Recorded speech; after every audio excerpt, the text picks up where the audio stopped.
On today's episode of Your Story, I sat down with creator and lifelong inspiration Jesse Ridgway, creator of the Psycho series, My Virtual Escape, The Devil Inside, and many other episodic stories over his 16-year career on YouTube. Since being on the platform since 2006, having over 4 million subscribers on his main channel, and with over 2 billion views, Jesse definitely had a unique insight as to the changes he's seen over his career.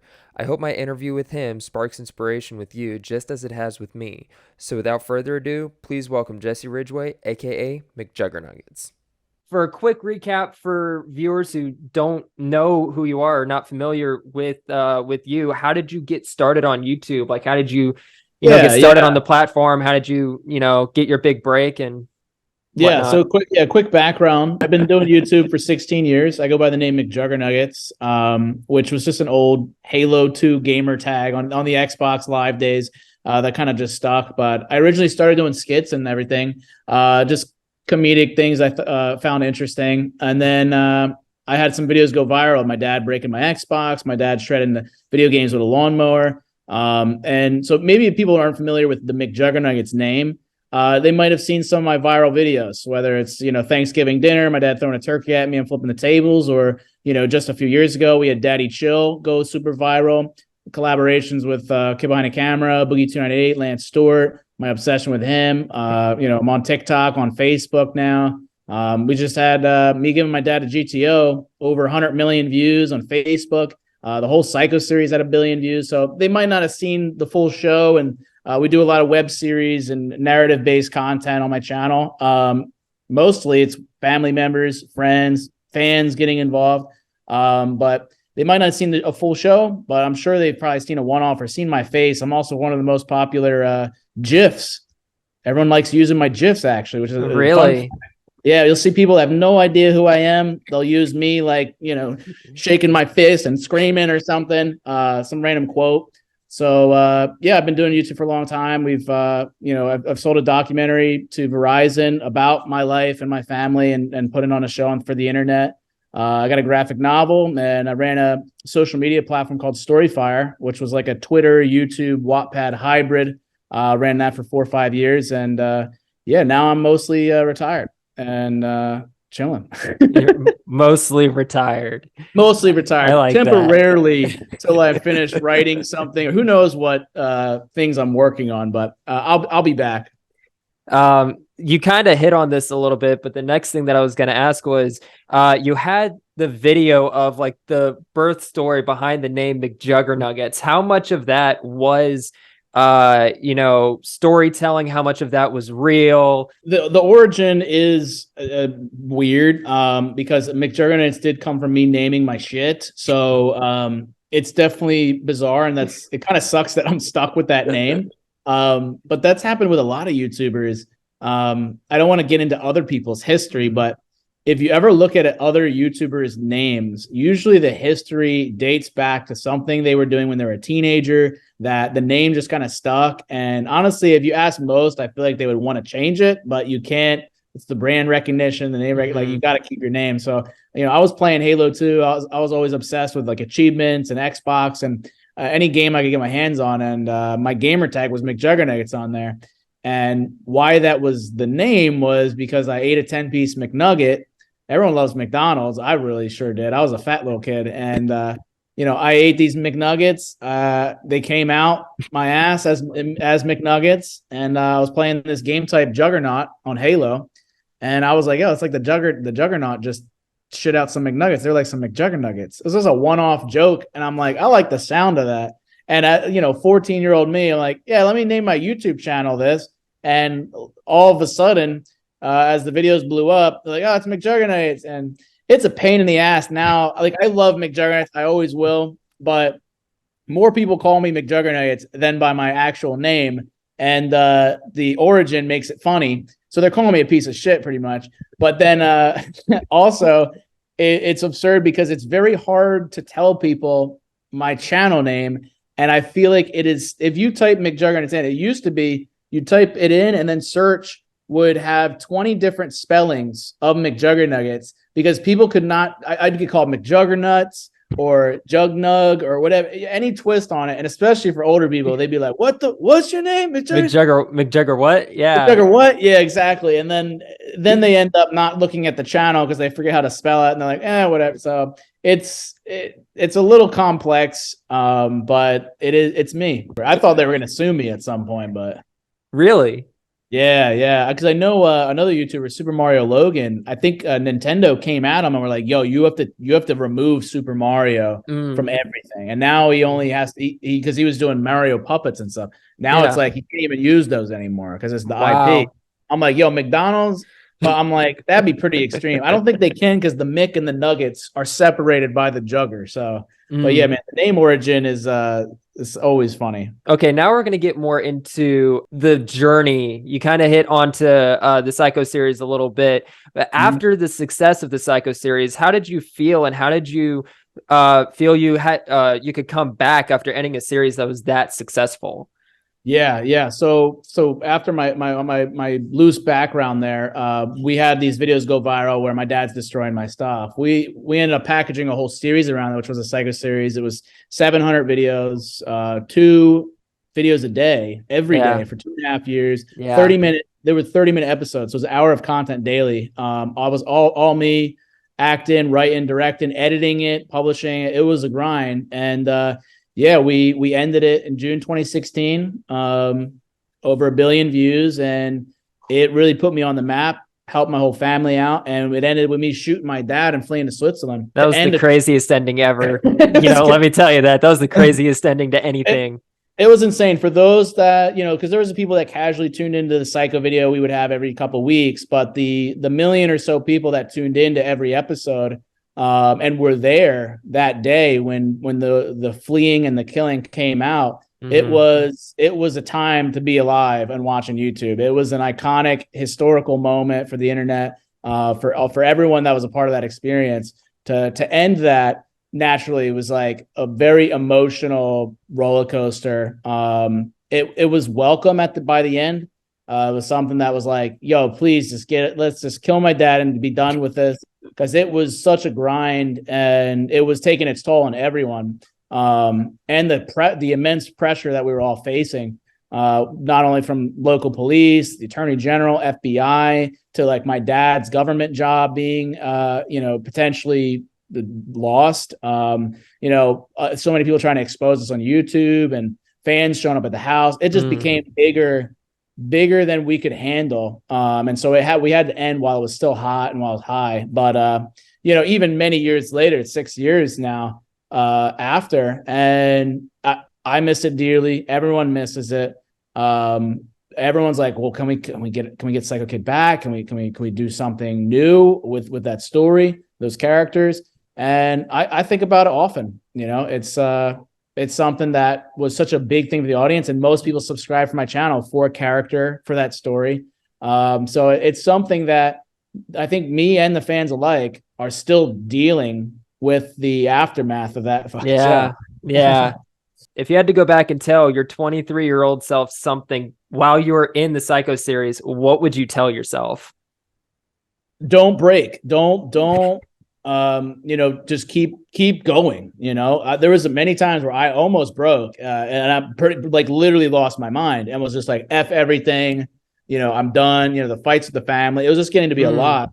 And it started to also become very intense from like a creative standpoint, where so many plot lines were converging, so many people in on it at that point, trying to maintain the secrecy of that it was a show.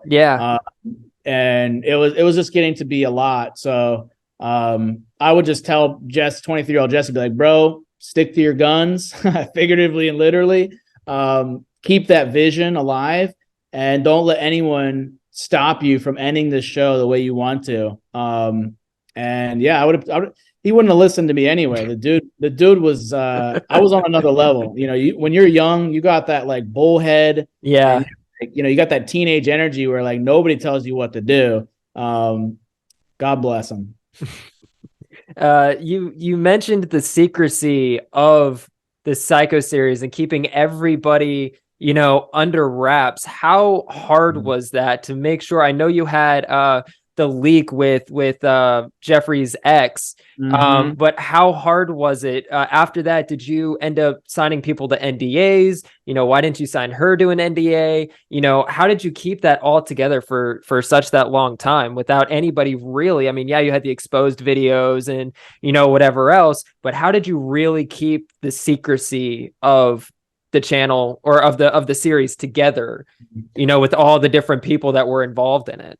Yeah, fortunately, we did roll out contracts as we got deeper into it. Family members were even contracted. Like I contracted my own parents, like literally everyone. Nobody was safe from a Rigid Studios contract, which was like people would laugh at me. Like whoever I presented a contract to, they would laugh, and then I'd be like, "Dude, I'm dead serious. Like this is a legit production." And the more seriously I took it and myself, everyone else started to respect that, which was cool. But yeah, we had some NDAs baked into those, but there'd be times where the fans would be coming to the house, and the rule for everyone, never break character. We are the character. So my parents weren't going out in public. They were actually divorced, like they would tell people, friends, that they're divorced. Don't tell anyone, because if one person, like I'm glad you mentioned Jeffrey's ex, that was somebody we had early on. So it was like kind of pre-contract, pre-NDA. They were talking about getting married and all this stuff. So it was like, oh, and we had a decent relationship. Apparently it became Joffrey Baratheon and all kinds of things that I'm not. But she was bitter because she got cast out and they broke up and everything. So you got a bitter ex trying to get their clout. So, it was hard. We definitely had leaks. We weren't perfect. We had people that maybe my parents were caught one point accidentally. A fan saw them out to dinner, took a picture. I was furious. I was like, what it's just for a few months. Don't go out to eat. Yeah, right. So, I was really micromanaging everyone. I know Uncle Larry would have relationships with certain fans, be like in the DMs and stuff. And I think we had a couple fans that were in on it. That we trusted to, be like, hey, don't tell anyone. But they were a bit older and they kind of saw through everything. And it was like, we want to have a relationship with our fans to some extent. We don't want to be like just actors and actresses. We feel the connection. That's why we're telling such an intimate story. But yeah, NDAs were in the contracts. I would just text people, be like, yo, don't tell anyone. It was more of a pressure thing because nobody wanted to be that person. Right. Oh, you up the whole illusion of the show. It's like, you don't want to be the one that accidentally leaks to your children that Santa Claus isn't real. Like, you're that asshole, but there was only so much we could do.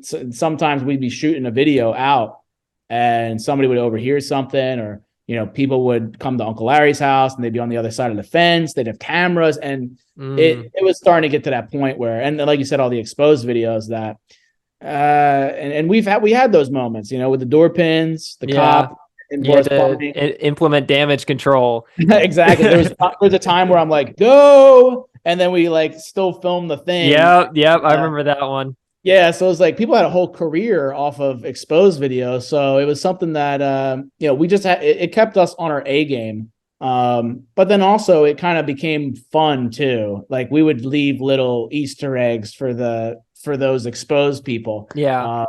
But it was hard. I think it might have been in the behind the scenes for one of the episodes, but it was basically, we've planted so many Easter eggs in these videos that years from now, y'all are going to look and find these Easter eggs and wonder if they ever had a meaning. And some of them might not even have a meaning. We just threw them there just for the heck of throwing them there. There's still a lot of those. There's still, because that would happen too. We still do Easter egg hunts when it's Easter and like in real life. And we'll find an old Easter egg from 7 years ago. Wow. Like, oh, how do we not find that? And that still exists on the McJuggerNuggets channel. There's so many that I've probably forgotten about, some that I've hidden. And you're right. There's some that are dead end Easter eggs that it's just like, why would he do that? That seems very specific, but it was actually, that's the joke. Yeah.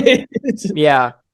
Would you be able to give an example of an Easter egg that it took somebody or a fan a long time to find, and then like they came to you and said, hey, I found this, does this mean anything? Yeah, I mean, there's so many. I mean, just even like Psycho series specific ones. There were so many that alluded to the end. Whether it was like Psycho Dad Woodchip's Wii U, where I There's also symbolism and crazy shit like that, where I'm wearing a Halo Master Chief outfit, and then I take it off in the rain, and I have a Call of Duty outfit under it. So it's just like Halo versus Call of Duty. But I'm using a Nerf gun with a pistol, and I end up shooting my dad in that video after he wood chips the Wii U. And then we also had like different systems. So that was, I think, either the second, I think it was maybe the third. That was the third and final Wii U destruction. So I like to do things in threes. So there was an Xbox or a 10, whatever it is. And there was a plenty of foreshadowing for that ending, whether it was like, me, little images. There's a couple paintings of like Switzerland or like a snowy mountaintop, and people on their second or third rewatch of Psycho series, they're all of a sudden like, yo, wait, he's or like there was a cool one where I'm talking to Damien's face in the wall while it was still in the gaming room. Oh, that was crazy, man. And I start acting all like demonic, and I'm like, Zermatt. I'm literally saying where I end up in Switzerland by the end. So just like cool shit like that. The list is long.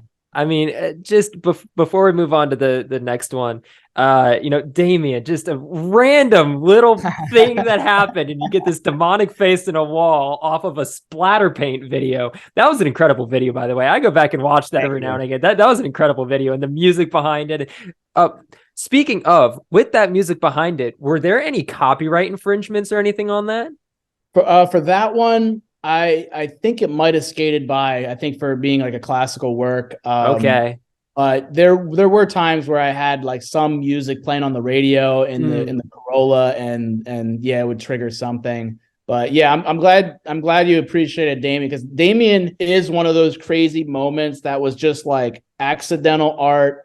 The fate, we didn't plan for that face to end up in the wall, but the fact that face ended up with Psycho Kid in the very end in the room is just like one of those things. It's just like the universe is very weird. But then also, like, for anyone who's creating anything, being open-minded to those kinds of things and being like, hey, it's just like in Breaking Bad, Jesse Pinkman was only supposed to last like a few episodes, and then they're like, he's going the whole series now.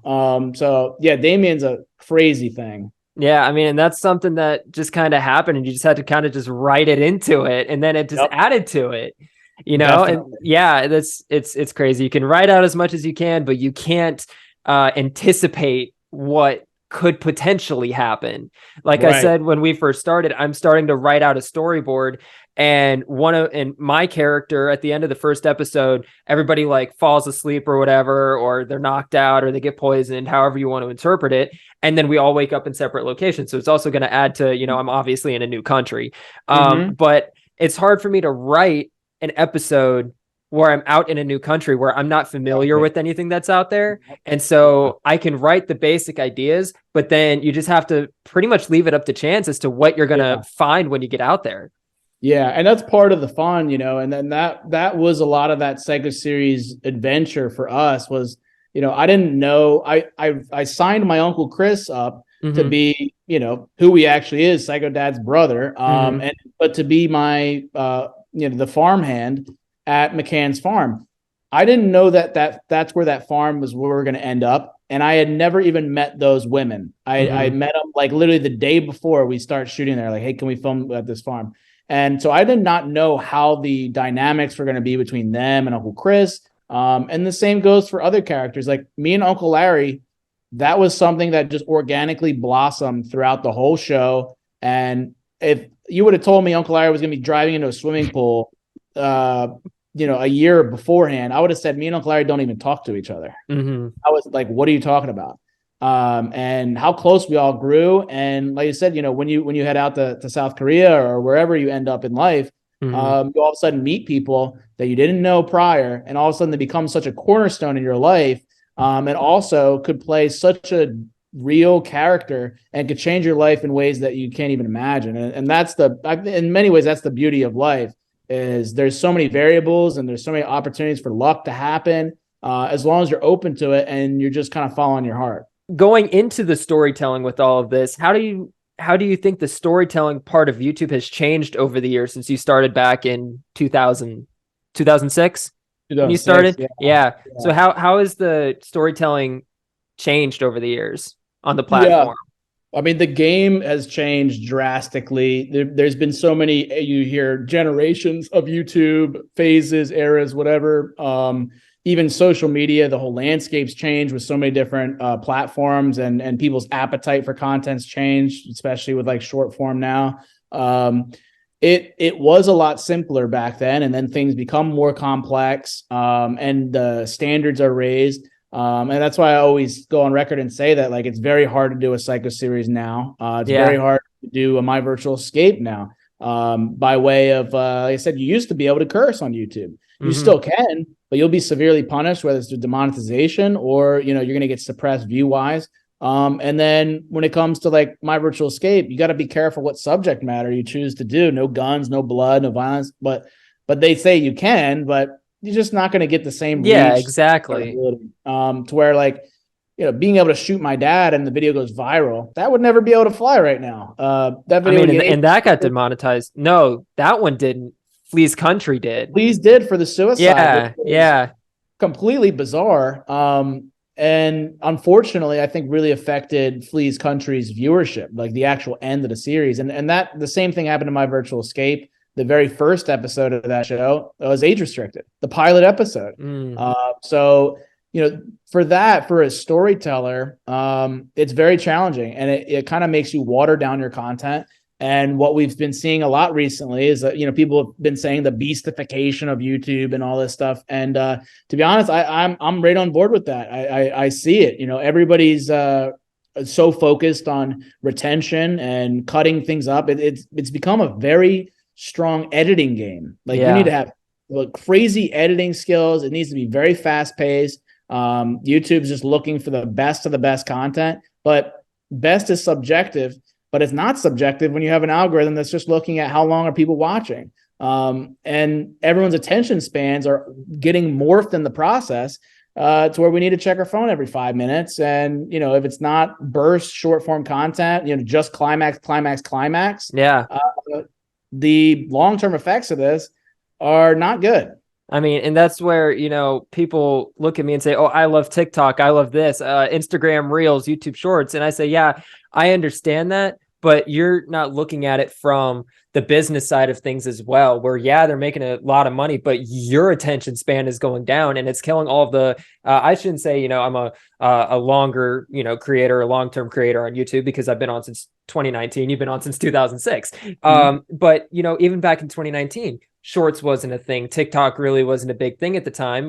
That was in the Vine era of stuff, way, way, way back in the day. And then, it was long form content all the way, and it was playing the algorithm. And now it's like you said in your recent finance video, if you want to get exposure, unfortunately, Shorts is the way that you have to do it. And it's kind of a backwards approach into it, where they'll see a bunch of your shorts. You're going to have no community. You're going to have, you might not get the subscribers off of it. I have shorts with 300,000 views on it.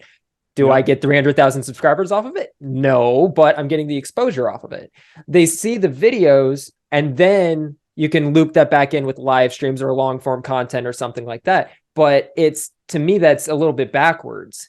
Yeah. I like that you're talking about like growth as well. Because there's the nature of storytelling, and then there's the nature of like growth on social media, and the two half the time are completely counterintuitive to each other. But you're not wrong. I mean, Shorts, as I've said, is the wave on social media right now. Will it always be? Sometimes I'm like, well, once our attention spans go down that slippery slope, it's going to be hell on earth to try to then go back to longer, slower content.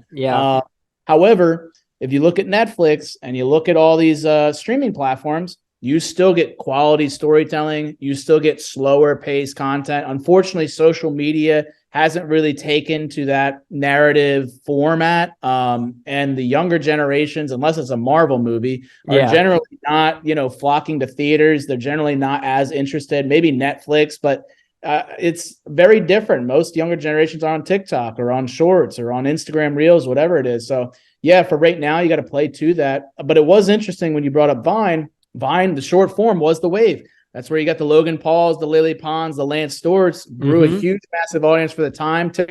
Vine went down, and then take them over to YouTube and their channels blew up. Yeah. Or, I was on Twitch before it was Twitch, called Justin.tv. One Oh, of the see, I didn't first know that. That's how young I am. I didn't know that. Yeah, so Justin Kahn is the person who founded Twitch, and so he named it after himself. It was Justin.tv, and basically he would just film and live stream his life. And this was many, many years ago. And so I went on there as a Left 4 Dead player, as a zombie shooter game, and I streamed on there, and the capture card was some thing that was like built into your computer. It was like a rusted piece of shit. It was very weird and clunky. And I was streaming, and I was kind of low-key famous back then. This was 15, 16, 17 years ago on Justin.tv. And I would pull 1,000 viewers a stream, streaming our Left 4 Dead matches. And the only reason I streamed those was because we needed record of who won in the end to report to whether we, level up in the game battles community, in the MLG show. But that was a time and place. And then you saw, though, if you stuck with that for 15 years, you'd be one of the largest streamers. So I always like looking at these like arbitrage windows where there is a trend, there is a wave, there is a timing to all of this magic. And like I said, if psycho videos were 2 years later, not the same. And same where if all of a sudden short form content, maybe 2 years from now, the wave is over. TikTok's over, shorts, maybe there's a new thing, or maybe all of a sudden the pendulum swings back the other direction. And people want heart, people want stories, people want whatever. You got to be ready to pivot and adapt with the trends, or your work is not going to be able to be seen, and that's kind of the goal. Right, and that also brings up an interesting point with with the trends of shorts and everything. It's way easier for younger kids and even people my age, 21, 22, 23, to get that exposure, and to get to some of them get the community, kind of like Charlie D'Amelio. On TikTok, and she's got a huge community and a huge business now, and the D'Amelio show, and and all of that. But with the saturation of the influx of the younger audience and 15, 16, 17, 18-year-olds who don't even know what kind of a business is, and that's what a lot of these turn into, it's a lot harder for maybe 2-3 years from now, with that saturation, it's going to be a lot harder for anybody to get any type of growth if you're not already on the platform and taking this opportunity. That's how I'm seeing it. And that's very unfortunate. I remember back when Psycho series was going on, there were big names, and then there were the small creators, and the small creators rose to the top, like Mr. Beast. I believe you said in the stream, in one of Ashley's streams, that he was a fan of the Psycho series. And at that point, he was a smaller creator, and now he's risen to the top, but it's a lot harder nowadays for people to be able to do that because of the influx of everybody jumping on the shorts train, or on the TikTok train, or, or short form content, And it's getting to the point where you used to be able to have a handle on the big YouTubers. Like there was maybe 200, right? And everyone knew who they were and all that. Now, I follow TubeFilter, which, gives me articles on the, creator economy and all that. And the amount of shorts channels that are now hitting 3, 4, 5 million subscribers, and I've never heard of them in my life. And I'm a creepy motherfucker. Like, I keep tabs on everybody, and I'm like, who the hell is that? They got 5 billion views and 10 million subscribers, and they got it within 2 years because of shorts or because of TikTok, like you said with Charlie D'Amelio, go from complete nobody to the most famous person in the world in a year, 2 years time. The opportunity has been crazy for those people that really want it bad and have the talent or the smarts, or at least wants to put in the work to become that.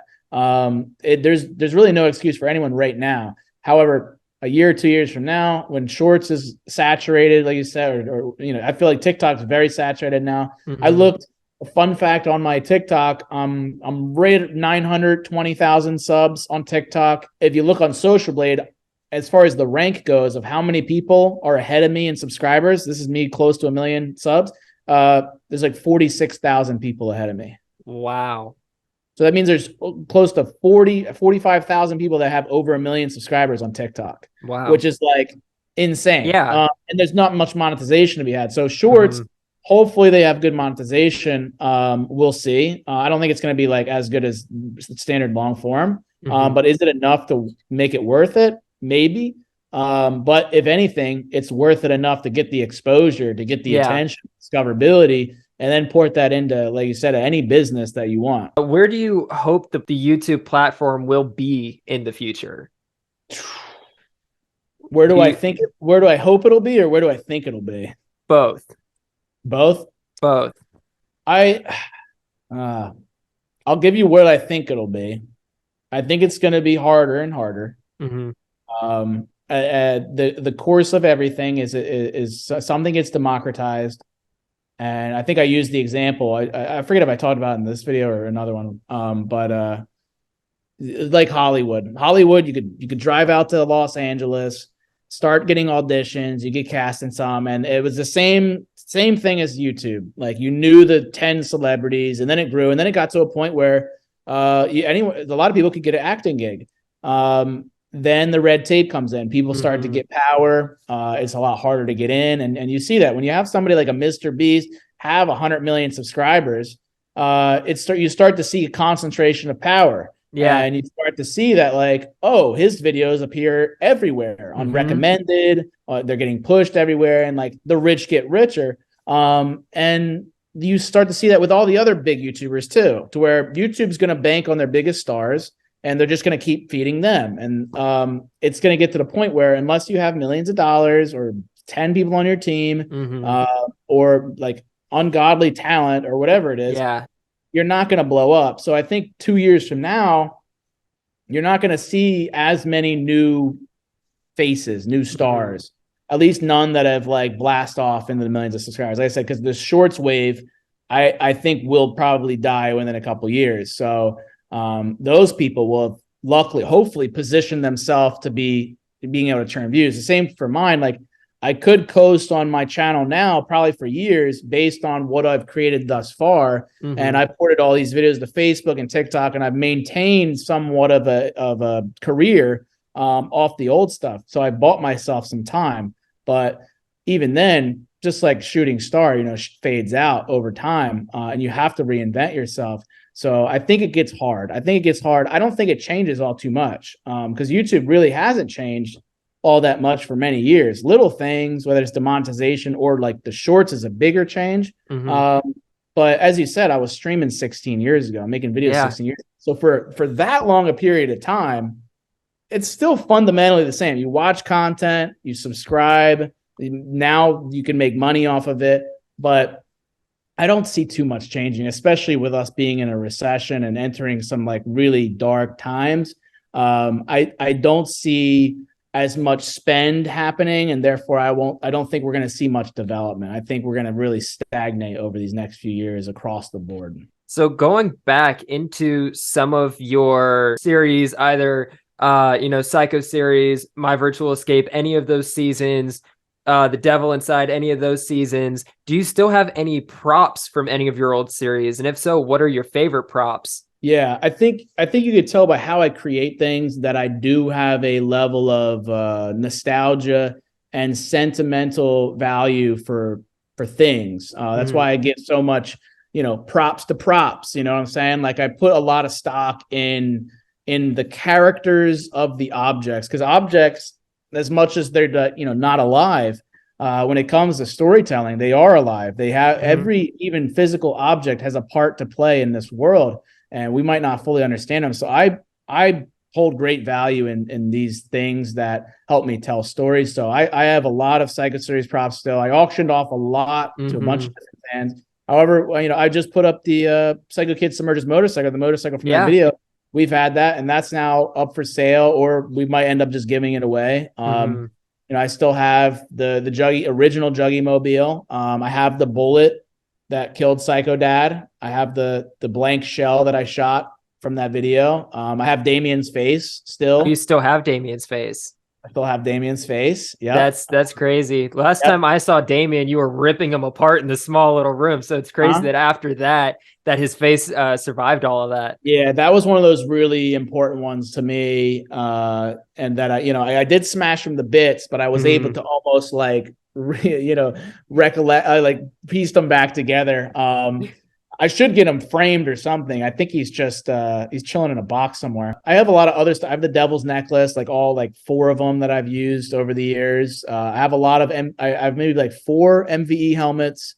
I have I have like Isaac's dagger. I have Rebecca's sword. Rebecca's crossbow. Mother Sarah's Bible, a bunch of random that I have that I'm like, I am not parting with these just because like it's cool to have. Yeah, I mean, Keemstar. Yeah. He has the original Xbox. He's got the original Xbox 360 that we use for 5 or 6 different videos. Yeah. And then I'll run into a fan from time to time. Like I forget where it was. It was maybe 2 years ago now, but I'm just like randomly out somewhere. Dude comes up to me and he's like, holy shit, freaks out, whatever. He reaches into his pocket and he pulls out like the Game Boy SP from like Sega Smash TV. I'm like, how the why do you just randomly have it? He's like, I play it sometimes. Like, what the, or they'll hit me up. Most fans though, I'll find, and they have a little bit of the shredded video games because we really shredded out of them and gave out baggies like drugs of like 200 or 500 maybe. Yeah. So yeah, it's cool to run into people that have some of the props. There's pieces of Psycho series everywhere. Yeah. Going into that, I'm kind of jumping forward in a couple of these, but have you ever had any really weird fan encounters and any that like really stand out to you that you can remember? Yeah, it's a weird dynamic. And people try not to be weird, but it makes it more weird. So yeah, I mean, we've had people like, it gets weird when they come to the house, but they don't fully commit. They just kind of half send it, and so they're just lingering in the woods or like in their car at the end of the driveway, and you start to think like, are they gonna murder us? But usually every single time it just ends up being like they're just not sure how to go about it. And then the in public ones are always just great. We've had fans just come sit down at dinner with us. I'm like super cool. I think I'm probably one of, if not the coolest person to meet in real life, because I just generally don't give a fuck. Like we'll hang out, we'll shoot the shit, we'll film. So I really don't care. I feel like a lot of people do it bad. I feel like a lot of creators, I get pissed off sometimes. I feel like they're just assholes to their fans, or they just don't take the time out. And I'm like, dude, you're not hot shit. Like these people watch they love your stuff. Yeah. Take some time. Even if it's 5 seconds, if they've been watching for years, like the most you at least give them a few minutes of their time. It doesn't matter what it is, or even for like a podcast or something with like you want to do a video. Like if you're passionate and you want something to, like, cause you guys helped me out, I was nobody passionate, but it didn't matter how passionate I was. I needed your guys' support to get to a certain place. So I think people lose sight of that. And, but yeah, we've had some freaky shit, but I always look at it. I'm like, it comes from a good place, It's like, yeah, right. They mean well, they just want a picture and they ended up just like filming you while you're in the bathroom. And it's like, okay, well, okay, that one's a little weird. I haven't had anything like that before. Going with that, what do you think about viewers like myself who watched you back, in 2012, 13, 14, 15, 16, and continues to do so, who have chosen to go into film and storytelling using you as an inspiration? It's wild. I'm like genuinely like, because people have said that, but when you just said it right there, it like resonated a bit where I'm like, oh, what the because I feel old now, right? Like, to be honest, I feel it's been so many years since I was like in your shoes, so to speak, that it's hard for me to remember how hard it was. Yeah. And especially trying to pursue like any kind of filmmaking and not knowing, have any idea what to do. But I had people, I guess, like how people view me. I looked at like a Smosh or traditional film directors and actors, and I'm like, yeah. But to think that I'm one of those people is weird, because there's also a level to which I guess I dissociate or whatever. Disassociate. Yeah, I kind of disassociate when I'm playing the characters. So like, and maybe you kind of feel that too when you're talking to me, Jesse Jesse Yeah. Ridgway, right? It doesn't feel like it's the Psycho Kid. Right. And it doesn't feel like Isaac, or it doesn't feel like Jesse Tyler or whatever. Mm. It's this version, right? Right. So I lose myself in the characters. And in some ways, I was not the guy who made the Psycho series. I was not the guy who I did not make those series. That's how it feels right now. Mm. But I did. But I don't feel like that person anymore. So I start to like when you say, "Oh, because of you," it's like I haven't done anything. I didn't do that. I kind of get that. I mean, it's almost like, you're just living your life and you're just doing what you want to do. And now suddenly, you're impacting people all over the world. I mean, I've been doing, like reaction videos for the last several years. And I went to a concert, and it was to a concert that, I've been following the band for a little bit. And some of the fans came up to me. They're like, "Oh, you're on YouTube. I've seen your videos. And I'm like, okay. I literally just filmed these videos in my kitchen with my dad with crappy audio and like an old Nikon camera we had, and pieced it all together. And, you want a picture with me, or something like that. I used to get emails about, I remember this one email from this guy in Africa. It was during 2020. He was a teenager at the time. And he sent me this email saying, my dad was going through a lot of hard stuff, COVID and all these other medical problems. And my grandfather passed away and all this stuff. And you helped me through that. And it's like, I'm sitting in my kitchen at home, living my life, just filming these videos, having fun. And I impacted somebody over in Africa. Yeah. It's crazy. I mean, I think a lot of people don't realize just how socially isolating the process is. It doesn't matter how many views or how many comments you get. It still doesn't make up for a real life interaction. And it's pretty surprising every time. And especially like a lot of fans right now are in college or about to go to college, or are in the workforce right now, or in the armed forces, some branch of it, and they still watch, or they're or like I said, they're having to hit reality now of like, what the am I doing?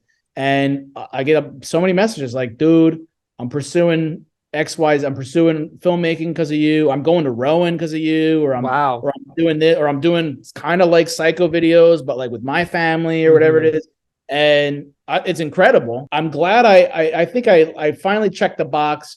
If I tell myself it's from a perspective of like, you're an average Joe, Jesse, and you somehow prove that the average man can pull this shit off and use that as inspiration. Because some people are like, the barriers to entry of like, can I be like that person, is like, I'm not that person, right? But when people maybe look at McJuggerNuggets, I always wanted to give them that feeling that like, I can relate to this dude. He makes it seem achievable, and I can actually visualize doing kind of like a similar thing that he did, and that's cool.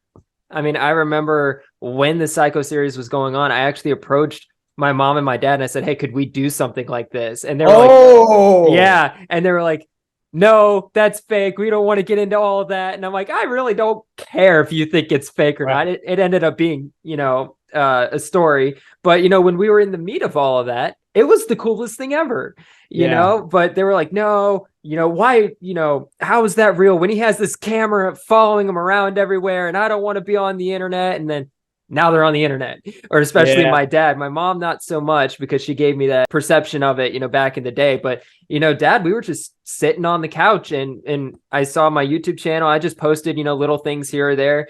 And then I finally looked and I'm like, I've got this YouTube channel. I've had it since 2012. I'm not doing anything with it. And why don't we do something? So we just got, little rinky-dink little stuff together and started doing it. And now he's got the name of YouTube Dad on the internet. Nice. That's sick. Yeah. I mean, that's been the arc I've noticed with everybody, and literally that conversation you had with your parents was the same one I had for so many years of being like, "Oh, well, I don't want to work. I don't want to be on video," or like, I got this going on, or I'm busy, or like, I don't want people knowing I said this or watching this. And there was so many fights. Like I cannot emphasize enough how many disagreements we had of basically me trying to wrangle everybody that's older to be comfortable with themselves and to be comfortable putting it out there on the internet. And I had to be reassuring them on so many different fronts. It's such a process. And, you know, same with Ashley. You know, she was not comfortable being on video. I had to warm her up, and friends and anyone I've ever had on video. It usually took like 6, 7, maybe 10 conversations. Did Ashley know who you were, you know, online when you started dating, or? No, she actually had no idea. Wow. But what's crazy is her dad had seen shredding of the video games and a couple other ones. And in retrospect, it's really trippy. She ended up on my Facebook page because I got a few local people that follow me. She actually remembered once we started dating, she was like, wait, back in 2014, I remember watching like a sit down video of you and Juliet doing like a relationship tag. Yeah. Like and she saw that and didn't think anything of it. She was like, I don't know. This is just some random YouTuber guy. I don't know. And then she really had to binge watch everything I've done over the years, and then was like kind of kicking herself. She's like, how the did I not know all this was going on? And it was only 5 minutes from her house and where she grew up. Right. And we went to the same, we weren't in the same grade, but we went to the same high school. Wow.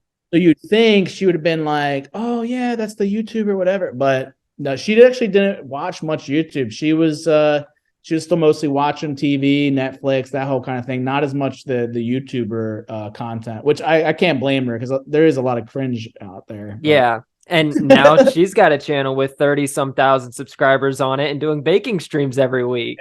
Yeah. She was not confident in being on camera. And it was something though. Yeah. Now it's become commonplace. She streams weekly. She does her own content. And if you would have asked her, she never would have thought a couple of years ago. And maybe that's the same for your dad and whoever, where it's like, if you just give it a chance and put yourself in a new uncomfortable position, you might surprise yourself. Yeah. I mean, when dad first started, he was very self-conscious about his glasses. For some reason, he was very self-conscious. He didn't want people to see, you know, that he had glasses or something, but then he couldn't see the computer screen as we were watching stuff. Right. And eventually, you know, it was like, I don't want to be in this one. I don't want to be in that one. And he would make me do solo videos for, you know, whatever he didn't want to be in. And then eventually I was on a live stream and everyone was like, where's dad? Where's dad? We want to see dad. And then he's making dinner, you know, I turned the camera or whatever. And then he slowly got into the community behind it and said, okay, these aren't just random numbers. These are actually people, which, you know, 2 billion people, that's crazy. Over 2 billion views. It's tough. It's your brain can't really quantify that. No, you can't. No, they can't. We're thinking maybe millions, maybe 100 million, maybe even that's reaching it, you know, as to where we can contemplate. Because when you look at like the biggest like football stadiums, they hold like 80,000 people. Right. 80,000 people. That's a common subscriber number nowadays. Yeah. You know, that's crazy to think about. Insane. Yeah. And I think shorts is totally feasible for it. And really, I didn't think it was possible. Like if I watch some YouTuber, he's like, you can make it. If you grow your channel, you can be like me. And it's like, you think I'm going to fucking get 2 billion views? Like I would have said that's pretty insane. Right. But it's completely possible. But a lot of it is just, like I said, 16 years. You work 16 years at something. You're probably pretty good at it, or you should have achieved some level of success. But I think a lot of people, it's hard. That's why I always make the joke. I'm like, yo, I've been doing this 16 years. A lot of my fans are not even that old. You know, but it's a long time to be doing one thing. Yeah. I think people really beat themselves up because they're not getting it soon enough. Mm-hmm. Like, dude, you've been at it for 2 years, 3 years. Try 16. It's the instant gratification that you're trying to go after. Social media, man. I hate to sound like a boomer, but like it's literally destroying us. Yeah. Like, I just had to check everything real quick. Dude, it's terrible. I mean, I'd probably be checking stuff too if I didn't have, you know, my notes up or something like that, because I couldn't get them up on the dang computer. But okay, going forward a little bit, getting off of the Psycho series and NVE, back in, what was it, 2020 when you started your finance channel? Was that during Yeah, quarantine? 2019, 2020. Yeah. Okay. What was the motive behind that? Not promoting that channel through your main channel. I mean, I just remember one day typing in Jesse Ridgway and boom, here comes Jesse Tyler Ridgway up with a finance channel. And I had to find it, So what was the motive behind not only starting it, but then not using the clout that you do have on your main channel to build publicity for it? Yeah. So I was at a point where I was starting to get kind of burnout with the McJuggerNuggets content. I did find that YouTube was not favoring that kind of content anymore. And so I was like, all right, let me find what my version of a podcast is. And you see a lot of YouTubers jump into podcast space, and I'm like, what's my next iteration? And I knew that there was a very small finance channels like in 2019. And I saw a video like where their RPMs were crazy. They're making like $40, $50 per 1,000 views. And my channel historically, we get like 50 cents. Wow. So I'm like, so if I had 2 billion views, I would have at least like $20 million. Wow. Instead, I ended up with like 1.5 mil after taxes for 2 billion views. And I'm like, something ain't right here. Yeah. So I'm like, all right, let me try and grow it. And I was at the perfect time, because Graham Steph and a lot of these big finance channels didn't pop off yet. It really kicked off 2020, 2022. Unfortunately, I didn't stick with it. I was so busy with Storyfire and then promoting that and you doing main channel videos and part 1, part 2s. I do sometimes wish I really went full into it. But the real motivation wasn't actually, ironically, for me to make money. It was actually more of a way to educate the audience, share a side of me that's existed for many, many years, because I sucked when it came to finances. And I started educating myself through YouTube or, just blogs and random stuff, that I started to realize, like, once I realized that YouTube could be a business, that's when all of a sudden I started to treat it differently and I became successful. When I treated it like a hobby, it wasn't working and it was fun, but I needed to find the business, the financial side. And I watched a few YouTubers who covered YouTube money real early on. And it opened my eyes up. And I'm like, well, it helped me. If I could help other people understand the importance of finance, because our entire life is based on trying to earn money. Yeah. 50, 60, 70 years, our life revolves around work and how do we make a living. And yet I feel like everyone's education when it comes to finances are next to nothing. So everyone's just taught, you got to go get a job and all this, but like people don't even know how to invest. People don't even know what to do with the money once they get it. We're actually, if anything, pushed to just spend all our money and buy random shit as consumers. So I'm like, dude, like we need more education in this, especially when it comes to the social media space. Like every question I would ever get, like, yeah, I do YouTube. Like, oh, you make money off that. And I'm like, people don't know. Yeah. And people gatekeep and they keep secrets with the YouTube money because they don't want other people having their share of it. Right. So I wanted to really peel the layers back and also slow myself down a little bit. I definitely went so hard, so fast for so many years that I was like, all right, I need slower pace, higher revenue for me potentially. And most of all, I could educate all these people on what to do and how to navigate it. Yeah. And I'm still doing a very half-assed job at doing these finance videos. And I think I'm learning more about myself too, where I miss creating like storytelling and stuff. And I'm like, I'll do a finance video and I'm like, I feel bored and I feel it's not exciting. I sit at a desk and I do it and I'm like, this ain't right. Yeah. I mean, I started getting into crypto because of the Dogecoin video that you put out. And what I've realized since I got into that was not only that, once Elon talks about it, that it's going to blow up and that's when you cash out, but that it's all consumer. People are just throwing money in and there's really there's investing in it, but it's not like you're investing into any shares. You're literally just, people are throwing money in and, when it goes up, that's just when you cash out, and you're taking other people's money essentially. Literally. Yeah. I mean, there's no underlying company that is like having profits and all these customers. It's just like it is very Ponzi like. Even for like, I've been investing in Ethereum for many, many years and Bitcoin and all this. And I'm aware that in order for me to make money, other people are gonna have to buy in and then I'm gonna cash out. And I've used Ethereum for different random activities and whatnot, but like, is the utility where it needs to be for this to be a viable product? No, I think it's many years away. But that doesn't mean you can't make money off of it. It's just you really got to manage your risk. It's dangerous. I mean, and I started actually getting into, I mean, a lot of people say, like, oh, you want to invest into this for instant profit off of it. But off of your videos, I've kind of gotten, under the perspective of you want to buy when they're really low. So it might seem as though you're losing money at first, but then as soon as that thing spikes, it's going to go up. You're going to get your money back. You're going to 2-3 times it. And then that's when you cash out. Yep. Yep, and so exactly. it's kind of the opposite end of the spectrum than what most people would normally think when going in the stock market. And so yep. I look at my stocks, pretty much every day just to see where things are at. And, it says, oh, minus 10%, minus 20%. You've lost like $30. I'm like, okay, well, I'm going to make that back because I'm in a company right now that I know is not going anywhere, but their stocks aren't that great because of the economy that we're in. But as soon as the economy goes back up, it's going to spike drastically. And then that's just, yeah. Yeah. No, that's very, very wise, dude. Very wise. I mean, I look at prices now and, everything's come down quite a bit and it's really paid off this year. Like most everyone is down a lot. People that just hold down a significant percentage, no matter what you held, crypto, stocks, real estate, anything. I'm up this year. Because I've traded effectively. And like you said, you got to do the opposite of the programming. The way to win this year was basically be a contrarian investor.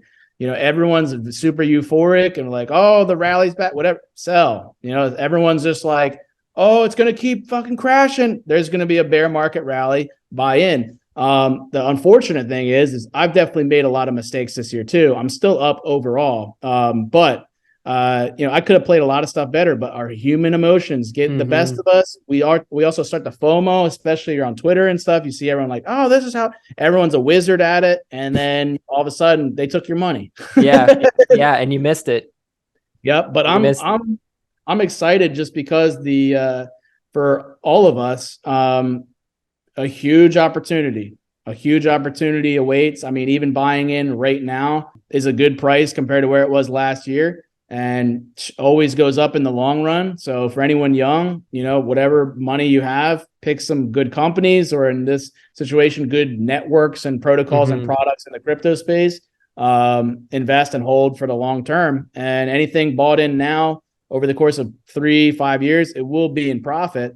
Same with most stocks. But right now it's kind of just wait and see. Wait till there's just a bit more panic. There's plenty of panic, but this one's like a slower burn. So you got to be really patient. And then just start buying some stuff up and then just sitting on your hands, because you don't want to all of a sudden you buy in and then it drops another like 10%. Right. I'm selling. It's like, yo, if you can't, because you can't be looking at the micro movements too much. You'll end up over trading. You'll blow yourself out.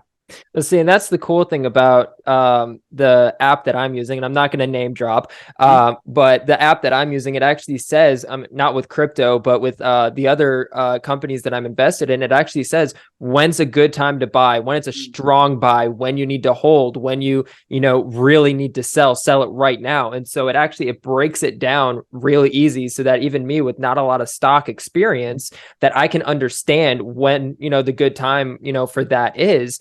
And so like, if I don't have a lot of money, but I've got like $20-$30 here, or something like that. And for instance, let's use Disney. Okay. Disney, was going down and down and down.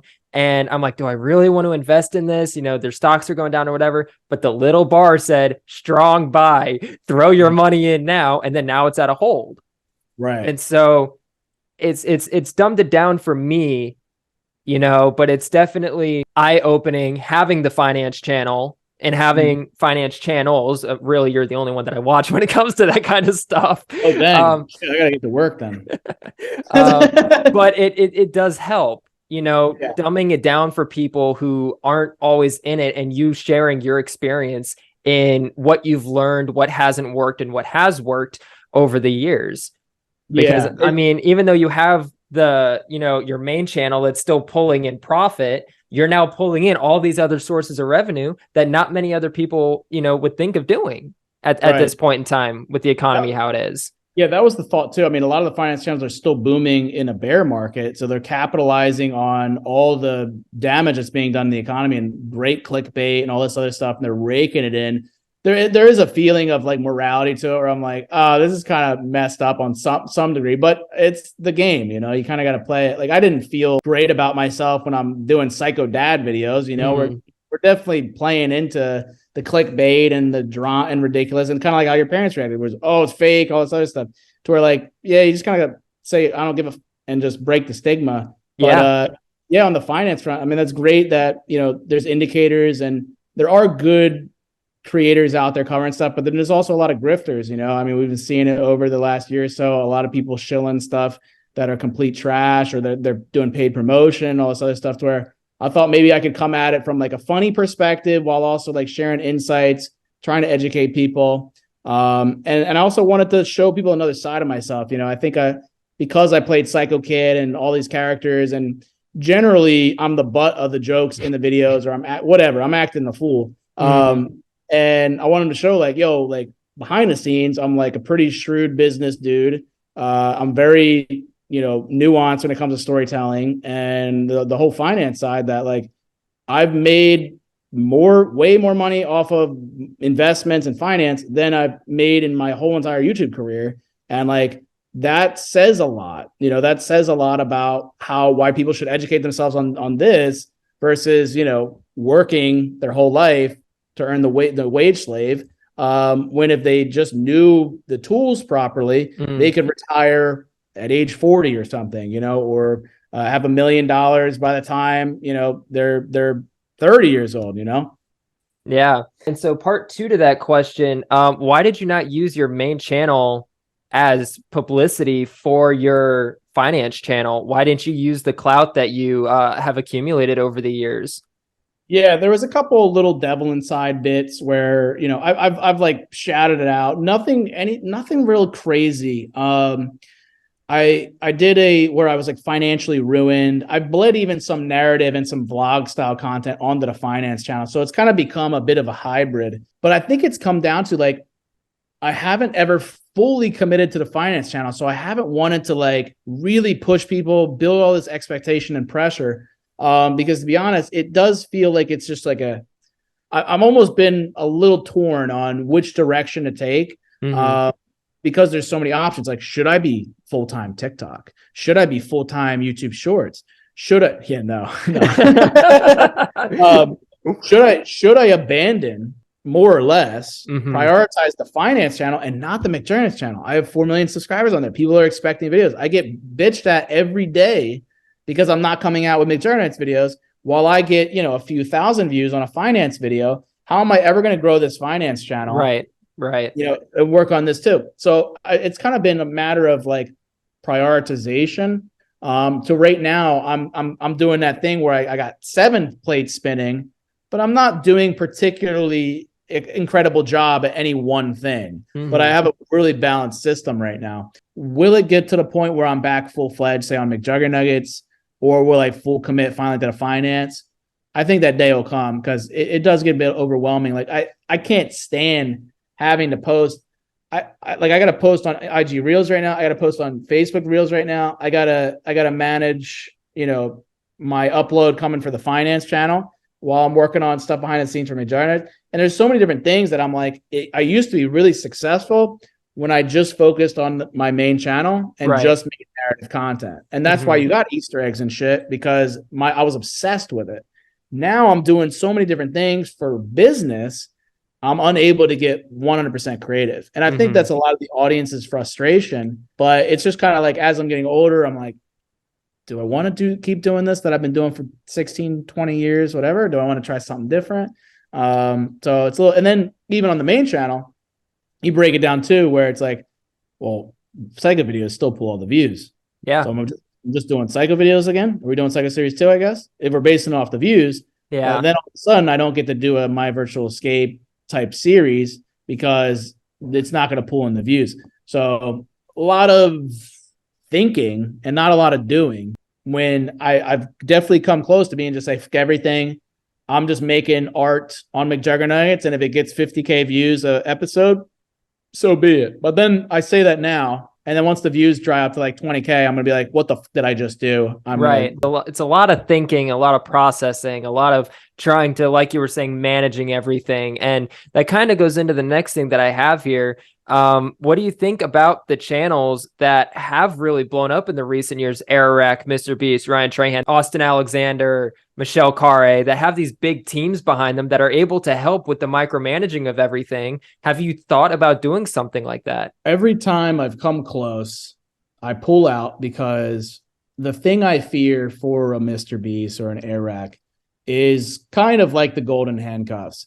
It's no longer their channel. It's now a corporation. And now, say Mr. Beast has 100 people depending on him.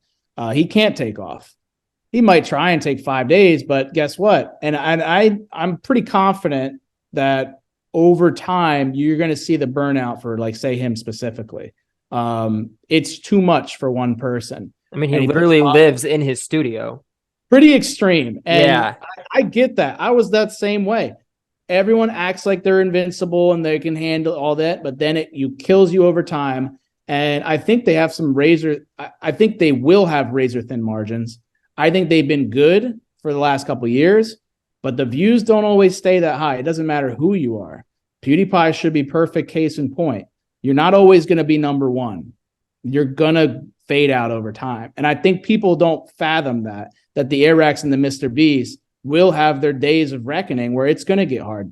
Beast is going to have to fire 30 people and he's not going to look as good. And the views are not going to be as high because it's all dependent on his face, his voice, the ideas, and how much further can you take it? How many more videos can you do where you give away $1 million, or how many last to leave videos can you do? And it was the same with Psycho Series. And that's why we had to end it when we did and start to pivot and change. So, I've considered it for myself because it does seem like that's what you need to do to hit the next level is you got to scale. But then it becomes something that I personally don't want to do, to where I've enjoyed keeping it small, keeping it, me having a lot of control over the creative, my family, friends, having 1, 2, 3 employees max, very tight guerrilla style crew. That sounds fun to me. But working for Storyfire, we had like 12 employees at a certain point. And even just like my experience working with like a lot of people, it's just not as fun. It's not the same anymore. And there's nothing worse than like I said, I loathe these other people where it's like they got call times. We got to be up at 7 a.m. because we're shooting here and all this stuff. And it's like, well, what if you just wanted to do nothing the next day? That's why I got into YouTube. And what I've always loved about it is you set the schedule. You get 100 employees, you ain't setting the schedule no more. You pretty much work for them in a matter of speaking. So yeah, I'm pretty content these days. So sometimes the devil inside will come in and be like, Jesse, why don't do this, or like get some views, whatever. I'm like, nah, I'm good. I know I'll need to get creative again. I will have periods where I'll like push myself more. But I'll always be at a certain level, almost like I'm like the mom and pop shop. Like I'll be that store. I have no interest in, when I was younger, and I think a lot of people, they want to be like a Mr. Beast. They want to be like a McDonald's brand, but I'll always be McJuggerNuggets. I don't want to be McDonald's, And I think it comes down to knowing yourself. Some people, they have that insatiable appetite and they're like, dude, I want world fucking domination. I'm going to be the biggest YouTuber. And it happens, right? Our ego gets out of control, but you really got to know yourself and like kind of like strip it back. Yeah. Like, what would make you happy? And I don't know. I look at a lot of the people that are in like positions of power or whatever. They have a lot to deal with. They're also miserable and they have a lot of stress and they don't have fun anymore. And they're just like, they're taking this a little too seriously. I do think there's a line. And for me in my life, I want to be happy. I want to do my art. And I want some people to enjoy it. It doesn't have to be a big amount because that's never what I got into this for. And I always got to maintain that. And as you were mentioning Storyfire and the people you were working with in that, I did happen to see the drama on drama alert with everything that happened between you and Brian, between you and Keemstar, between you and Michael. I don't want to go into all that. That's a lot of drama. So taking that, yeah. So taking that and Emily and all that, but taking that out on the side, what happened minus the business stuff? What happened between you and Michael?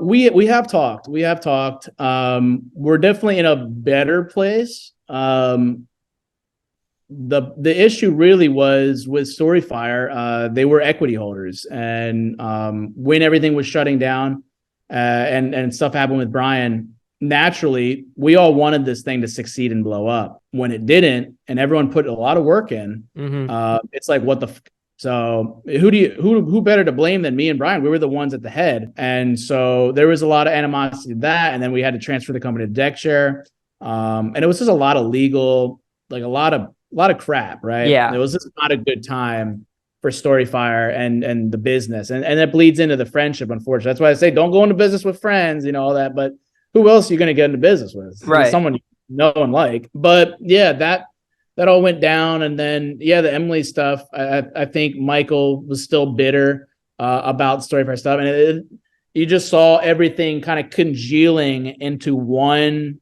event to where everyone's just channeling their feelings into stuff. But I've always liked Michael as a fellow creator. He's very talented, very smart, very funny. And we did have a very close friendship, and a lot of our videos together were like some of our best videos. But yeah, it was mostly business, bad business. Where do you see your channel in the future? So like after the Psycho series ended, yes, you were coming off a really big high creative wise, and you said you would never stop making videos. Do you see yourself staying on YouTube for the foreseeable future? Do you have your eyes set on something bigger or a movie or any more series or anything like that? Well, I'll give you the candid juice, man. I've been in a dark place, like straight up. I wish I could say I was good and ready and raring to go. But after the pandemic hit, with Uncle Chris passing, my grandma, and my mom got sick for like the third or fourth time this year. I've been sick 3 times this year. And we still got 1,000, 2,000 people dying every day from COVID right now. And what the reports are showing is that long COVID is getting worse and worse. People's health is getting worse and worse. We're finding that one bout of COVID, even if it's mild, even if you're vaccinated, is taking away years off your life. It's damaging every organ because it's a vascular disease, microclotting in the blood. And I don't think people understand what we're actually dealing with. And I think similar, like I was tracking COVID in December 2019, and I was just following. I saw 2 cases, I saw 5 cases, I saw China starting to pop off.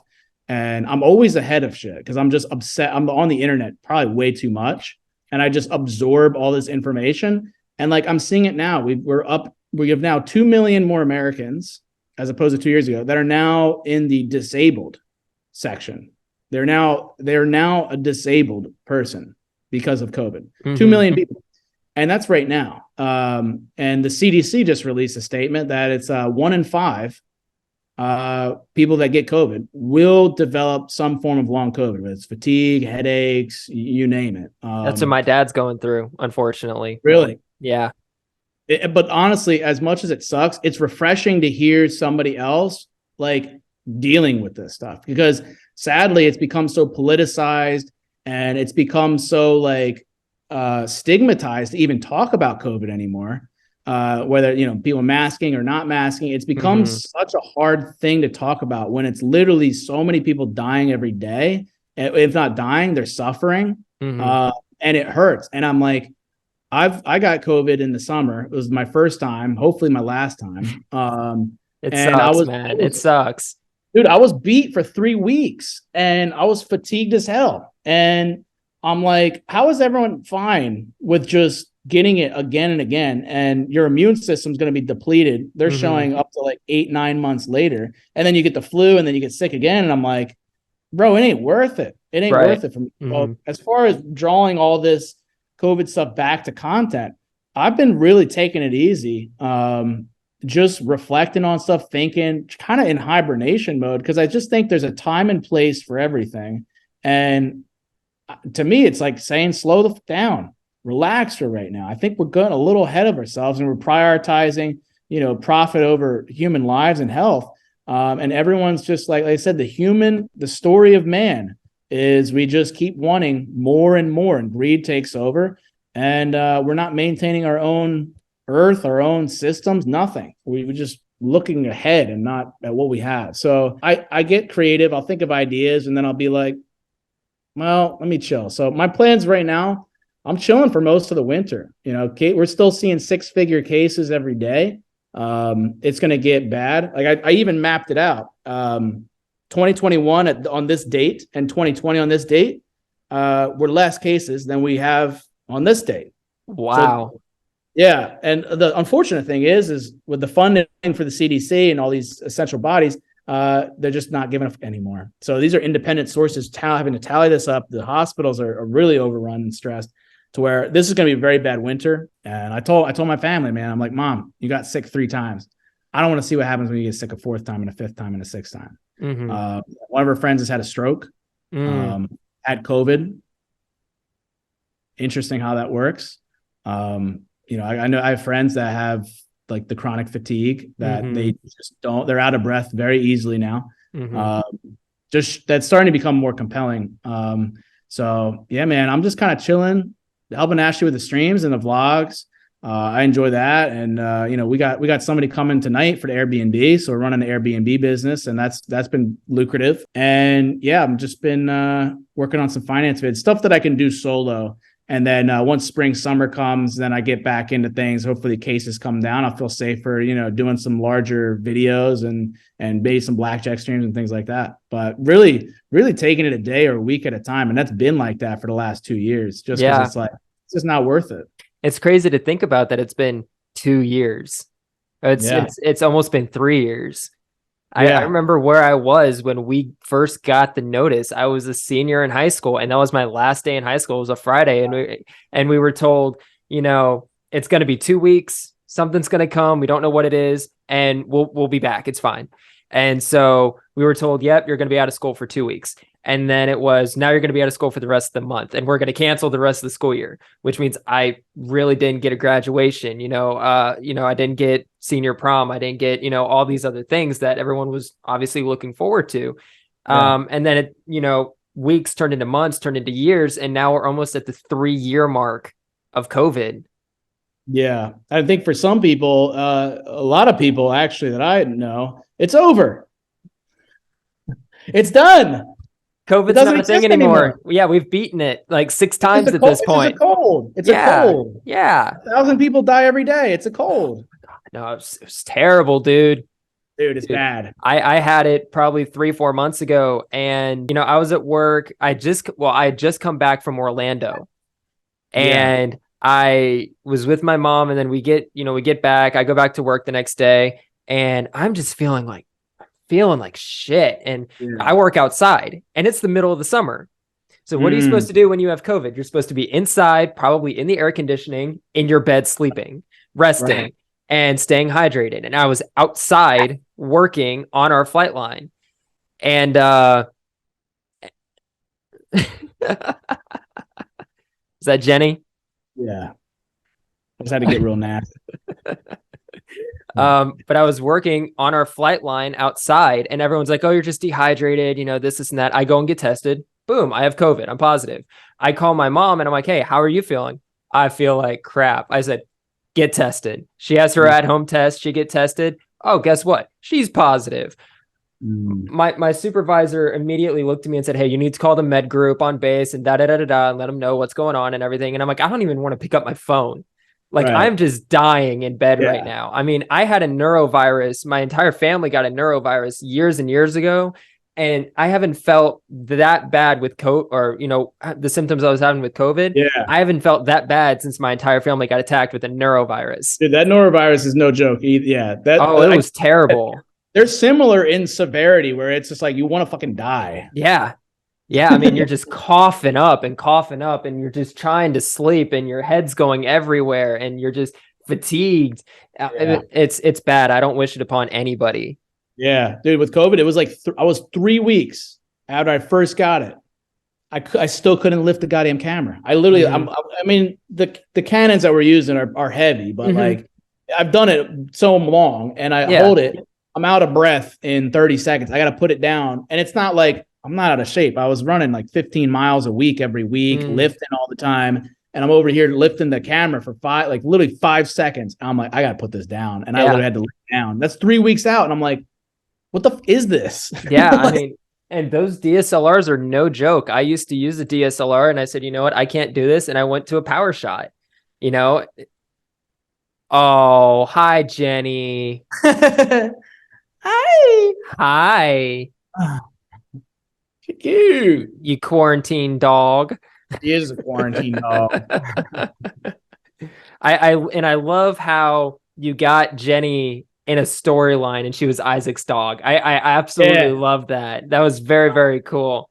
Thanks, man. Yeah, I'm glad she got to play a role and everything. She got some star points. One thing that I'm curious on the creative level and the production level of things is how do you do the like the mirror shots where you're talking to another character through a mirror? It's so Yeah. cool. I've always loved that. Yeah, it's a little tricky. You really got to use tripod just so the shot doesn't move, and then kind of layer the two clips on top of each other, and then crop them, and it looks like you're interacting with yourself. But the hardest part is to make it seem like you actually are timing and blocking out what you're saying, so you do get the response right after you ask something. I've tried different methods. One that we did the most recently was I scripted it, but then for timing wise, I actually filmed the one version, the one voice or the one person first, and then I actually would play it back. I'd have a hidden earphone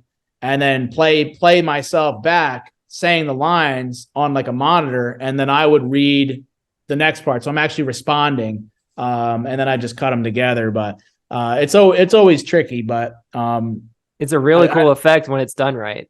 it is cool. I've always been fascinated with mirrors since I was a kid, and that's really where like a lot of all the mirror stuff's come from. And I'm always fascinated too with just how different a person can become if they want to be. We can all be a different character every day of our life if we wanted. It just takes some mental focus. Going from that, what is your advice to younger creators who want to start trying to make channels or content? What approach would you tell them to take versus the approach that you had to take back in 2006 and going forward?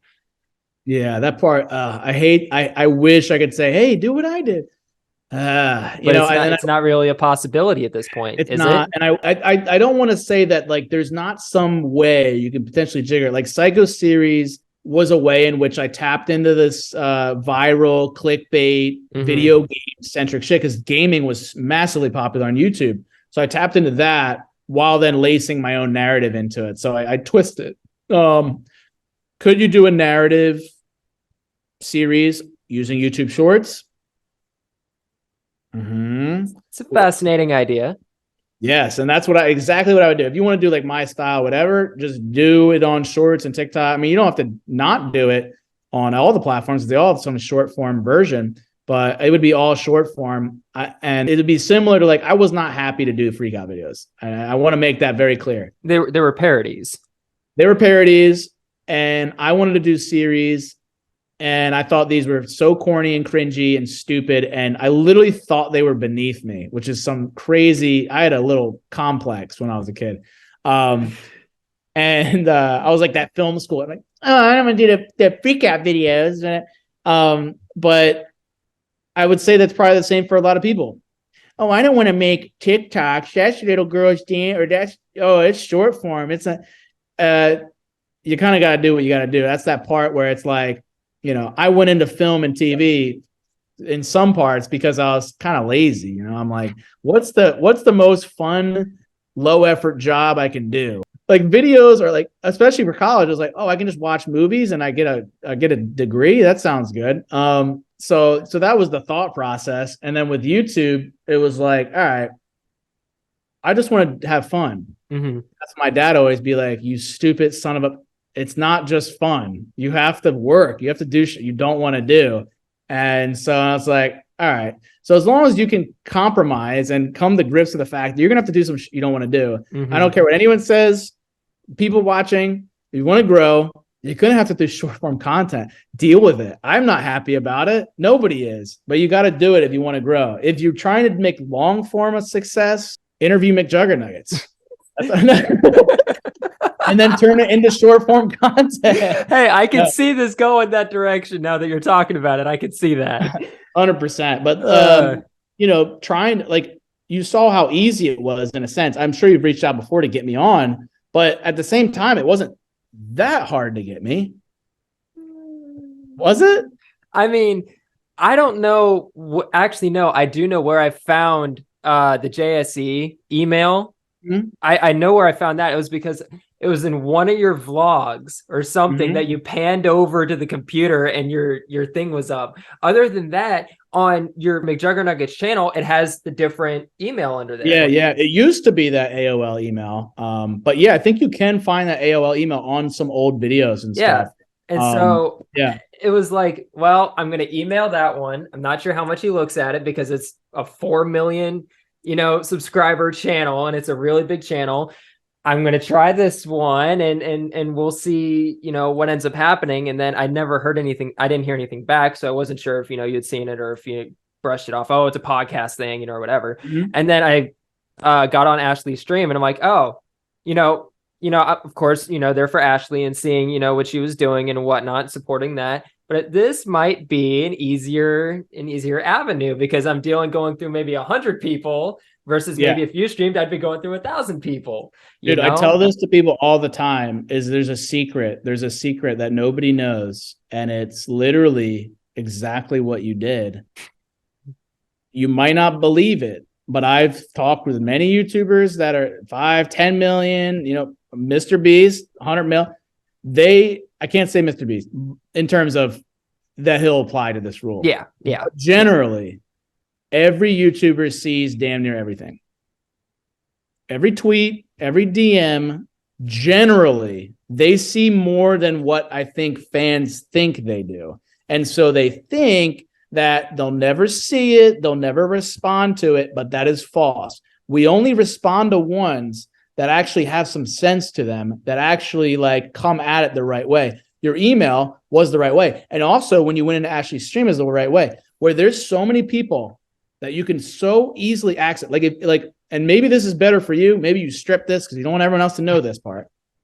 But if you wanted to make a big thing, say interviewing other creators, I don't think it would be that hard to get every big name. Really? Deadass. I think people underestimate just how easy it is.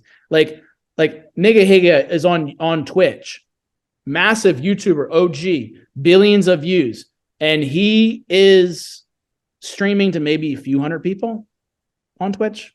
Do you know how easy it is just to lob a $5 donation? Maybe not even a donation, but just every few minutes, hey man, or just every stream he does. And that's what I did to talk to Wafflepone and get the collab with Wafflepone. It was just all of a sudden, was never to be seen. But there's so many big YouTubers that they'll hop on a live stream and they don't have that many viewers, or they don't have that many people interacting in the chat, where like you did with Ashley's Baking Stream, send a little dono or, little brick of text, send those emails out. It was so easy. Even when we did the Storyfire marketing push, I literally just sent out a blanket email to all the big YouTubers, and not all of them responded, but I bet you most of them saw it. And then we had so many people respond and were interested. Granted, we were paying money, but they read the email regardless of whether there's money or not. Right. The whole thing is with this podcast type format or the interview shit is, you notice I was, no problem, because we're all full of ourselves. So we like just talking about whatever. And so it makes them feel like they're getting something out of it. So well-worded email, DM, stream message. I swear to God, you can get every name you thought possible. But the stream method is like so overlooked. It kind of almost turns people away when they don't hear anything back. But it was crazy for me because I like to send out very long, professional looking emails, to make myself, I mean, yeah, it's renegade stuff, but to make it sound more professional. And then I had to laugh. I was on vacation and I just get a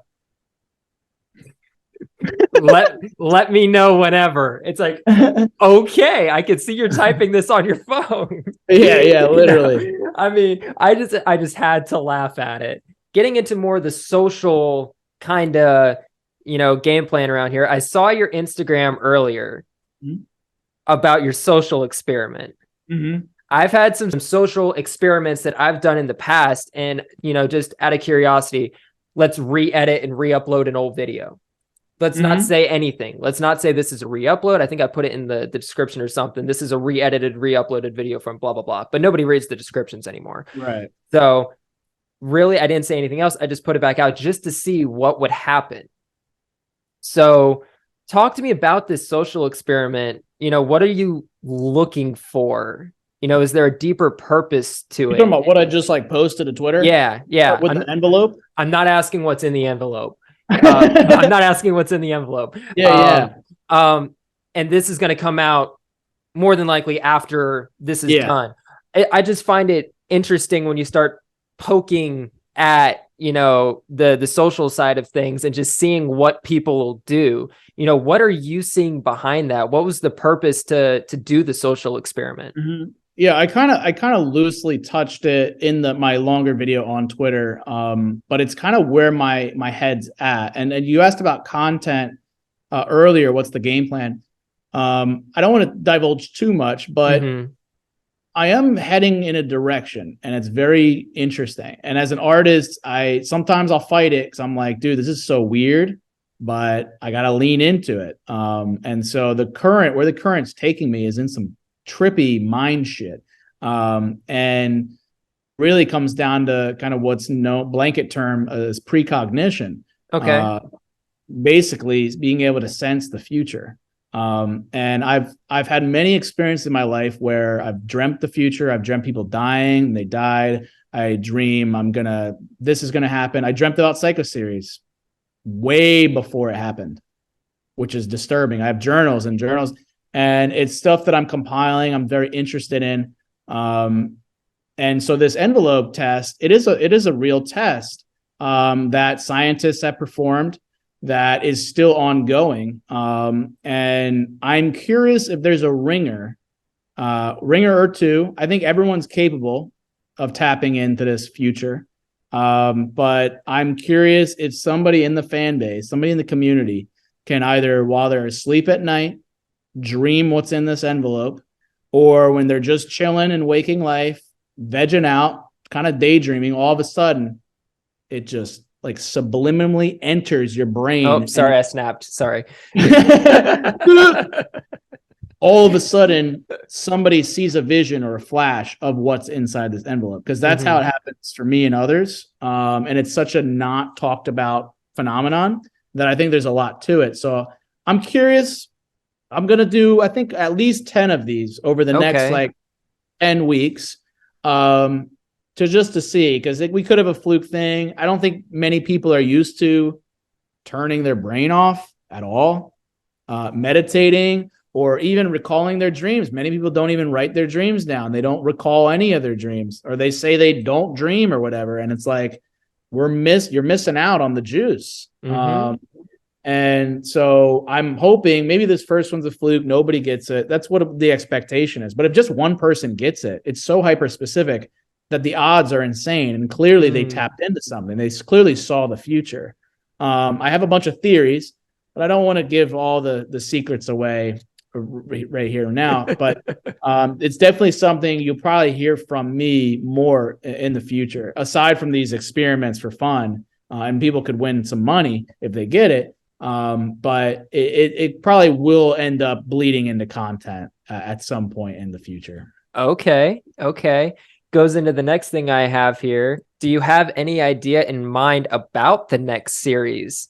I have a lot. I have a lot. And historically, I've written ideas that are ones that I can do with the people that I have in the environment. Now, I like once things are stabilized with the COVID stuff, I can do anything. I've had so many ideas. I don't know timing wise where I'll be when that is. Because my big series idea 2 years ago is just dormant in my brain and it's so juicy. But like, I'm not the person I was 2 years ago. So the series that I'm thinking where my head's at right now is not that series from 2 years ago. However, that series from 2 years ago never got to be made. And so it's still, fermenting in my body. And I'm like, shoot. So we'll combine two series into one. I always talk about Ursula happening 6 years after I thought of it. I don't know. I don't know what, we're going to roll the dice and see which one comes out. But I know it'll have to be something that is one, either going to pull in hella views, or two, is going to be just full creative expression. Ideally, the two will be married, but I haven't been able to find something content-wise that gets views that's not a damn psycho video. Right. And that's or like, or like giving somebody money or a car or something that's just not like terribly creative. It's just hard to find something very creative that gets views on top of it. Maybe you have some suggestions. Well, I was about to ask, would you be willing to go into a couple of those ideas? Let me see if I can give you one. Definitely not the one from 2 years ago. Cause like, I just don't know if I might end up doing it. You know what I'm saying? Right. What I was saying earlier, doing a series, doing a McJuggerNuggets style, but with shorts is like, that's what, if I was a young buck, that's what I'd be doing. Okay. Will I end up doing it? Because I never take, like, I was on TikTok hella early. I usually always see everything before it happens. And I'm like, hey, you should do this. But then I don't do it because I'm like, I don't feel like it. But, so like, am I going to do a series on using YouTube shorts, like a Psycho series 2, but in that format? Probably not. But what do I give you? I mean, there's speculation about like Devil Inside season 5. If that were to be the case, it would be a very different season than what people are used to. It would definitely feel a lot more like the first season with Isaac in this world. But that's so broad, right? That's so broad. That's all I'm going to get, like, okay. There's one series that is centered around just one location. Okay. It's a very versatile location.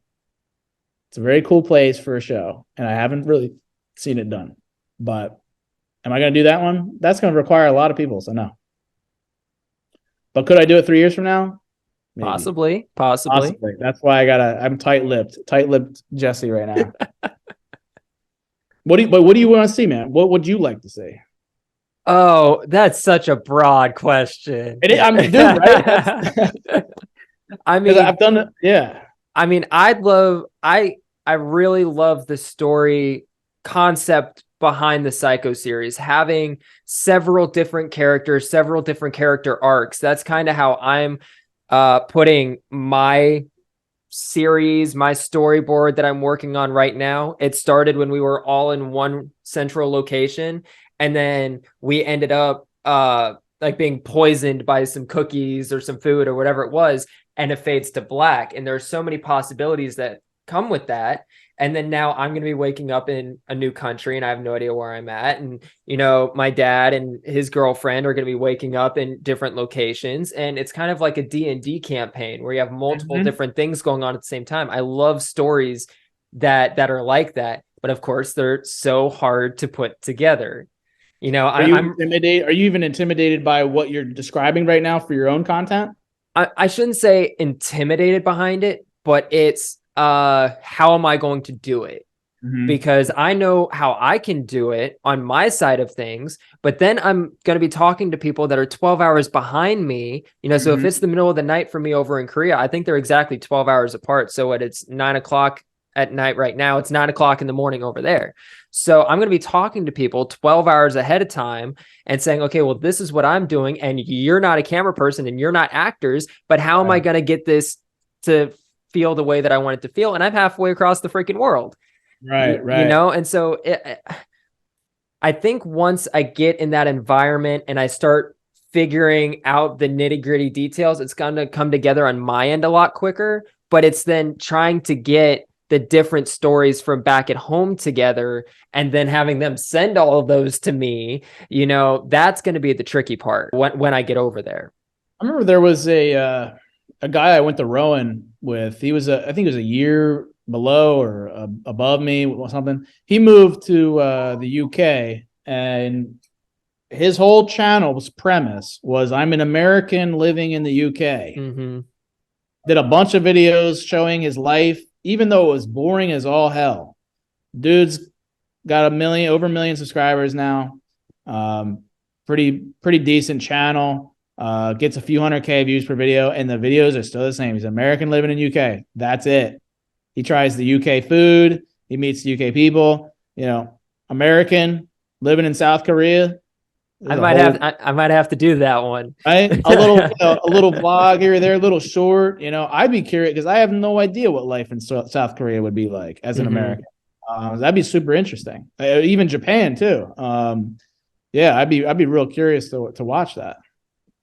Well, then I'll probably have to do that along with my storyboard. Yeah, because it sounds like you're going no matter what. So if you like it, you don't like it, don't matter. Yeah. You're gonna have to accept it. Exactly. I mean, one of the military creators that I follow, when I first started following him, he was living in Japan, and that's exactly what he was doing. It was him and his wife, and they were just going out and exploring Japan, whether it was him on his unicycle in front of a McDonald's or them out by the ocean or, in a forest on a hike somewhere, or, oh, I don't understand what this menu says, but I want that, Right. because of the language barrier, but it was so super interesting for someone who had never at that point been out of the country. Right. Yeah, no, that's good stuff. Is it just you? Yeah, this is what we call a PCS, so a permanent change of station. So it's not like my entire shop or whatever's going over there. It's just me. They're moving me over there. I'm curious, like what you want to do like later in the. I'm sure you get asked that a million times. Well, I definitely don't want to do the job that I'm doing right now. So my job is cool. It's always a good conversation starter when someone says, "What do you do for a living?" And I say, "I load bombs on airplanes." It's always a good conversation starter. But it's backbreaking work, and I'd love to just do social media and YouTube and stuff like that, and be able to set my own schedule. Because when I was doing this pretty much full time, during the tail end of 2019 and all during 2020.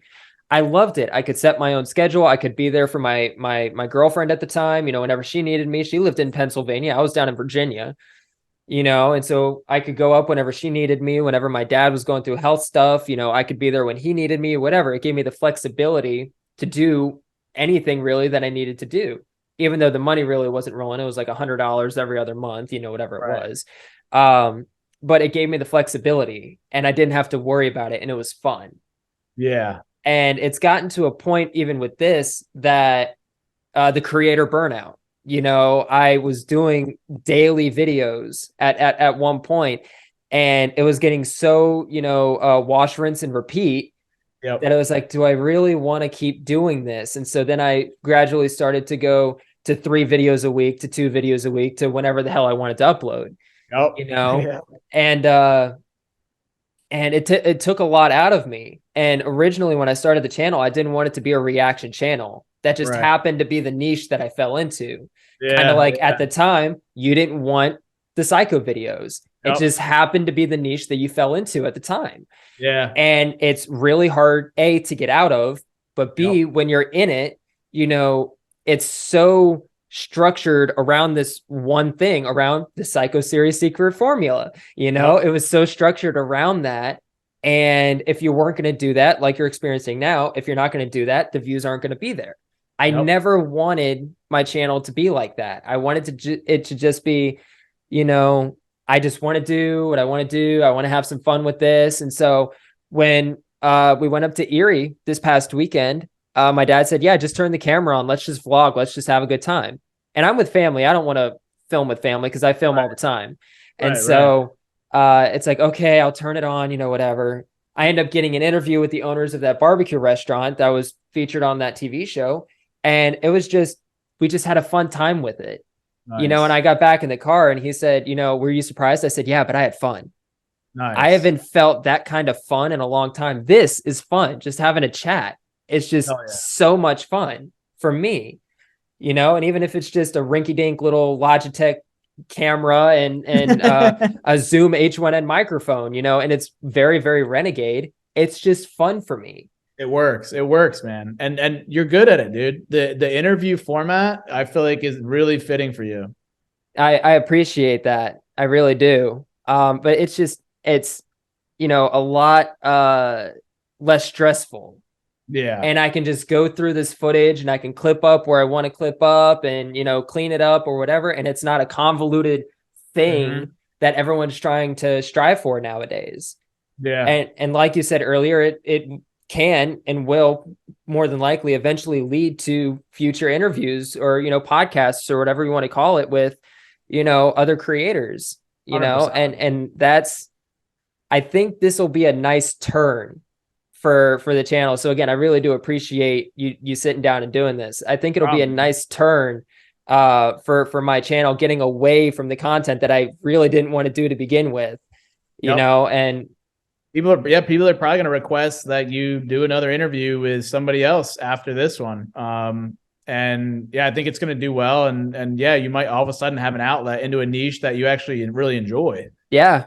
And that's really what I was looking for the whole time when I started doing this, or when I started doing YouTube. I've hopped on some like random like interviews and stuff with like fans or people that used to watch and they're trying to get into it. And yeah, they're all right. Yeah, some people have had some good questions and stuff. I feel like your questions and also your knowledge of like current events and even just asking like more personal questions too that people probably don't get to hear often. I feel like you tackled it from enough different angles and were very clear spoken. And honestly, the quality of what you're using right now is plenty enough. And it's clearly like a proof of concept really for you doing this. And I feel like, yeah, you're going to see great success within the short form versions of this. And however you clip it a million different ways and trial stuff out and put a long form version on YouTube and Facebook, wherever. And yeah, definitely a calling card for other interviews. And I see that being the thing. And so like, you know, if you're in South Korea or wherever you're at, it's something that you can do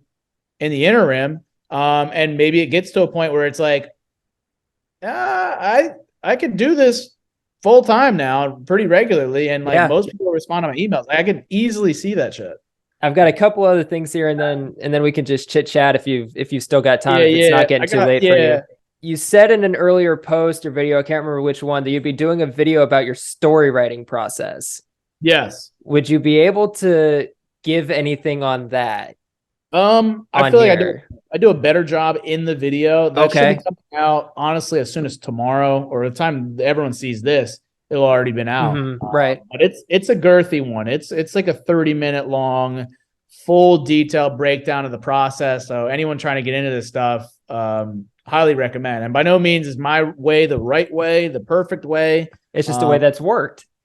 It's a way that it's worked really well, in a way also that's very efficient, versus a lot of other people's processes are maybe a little too structured. You know, I don't think everyone wants to sit down and type up a whole script. You know, mine's very guerrilla style, but still like you get the full story. So I think it'll be cool to see who watches that and who comments on that. I think it'll attract those aspiring artists and filmmakers. And everybody who's watching this, you know, go and watch that video. Obviously, I haven't seen it yet. This is, you know, being recorded before this video goes out, or before his storytelling process video goes out. That's a video that I'm going to be very, very interested in to go and see. If it comes out tomorrow, it comes out tomorrow, whenever it ends up coming out. You know, but go ahead and, you know, check that out on his Jesse Tyler Ridgway channel. Super, super great stuff over there. I've learned a lot from it. For any of my fans who found the video or watching, definitely subscribe here to the bass player. I can see more interview styles like this coming out. And if you guys enjoyed this interview with me, Let him know who he should interview next. Maybe who should track down. Should he try to hit up a kid behind a camera or other people in my genre, or even just any YouTuber. Brendan here can try and track him down and get him on here for. Also, you got a long unfiltered interview here to where like this is like some real behind the scenes. So like if you really like this format, let him know, and it really encourages him to keep making this kind of stuff.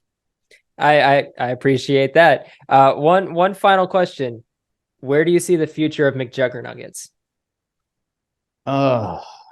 I know we've kind of touched on it a little bit, but just where do you see the future of McJuggerNuggets? I think the future is how it began, which a lot of people found me 8 years into my journey for the Psycho series, which started off as some parodies. They were skits to me. And then it became a series. So I think what you'll see is a return to that form of, prior to Psycho series, I was doing series, but in between I was doing one-off videos, a skit, just a funny idea that I had. Everyday situations, something cool, something I found interesting, because I just never have done it for money and that's why sometimes the finance channel is like, what the, but that is a part, like I want to educate people, but it's going to be a story that I feel like is worth telling. I don't like making content just to make content. Like a lot of people will do all sorts of formats that are very clearly just for views or for whatever, and there's really no heart behind it. There's no substance.